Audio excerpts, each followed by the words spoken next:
So today I'm going to show you how to download Obsidian on your device. Go to Google Chrome, type Obsidian, then go down, click on the first link obsidian.md, click on get Obsidian for Windows, then go down and click on download for Windows. It's in progress, so wait for a minute. It will depend on your internet connection. After that, click again, click on the open, and here you can see the interface for the download. I'm gonna go with only for me.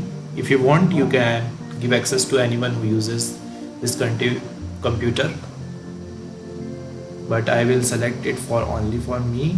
Then I will click on the next. Then here you can choose the folder you want to download on. I will go with default. Then click on install. Then here you can start setting up all the files on your device. So the setup is completed. Now run. Click on the finish button down. Finish.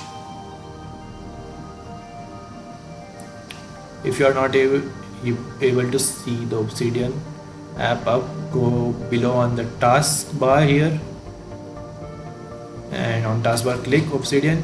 You will be able to see the Obsidian interface now. Here is the create vault, open folder as vault, and click on quick start to open the app. And this is the Obsidian app interface. On the right side you can see the graph view, and in the middle you can see the Obsidian new note. And this is all for today's video.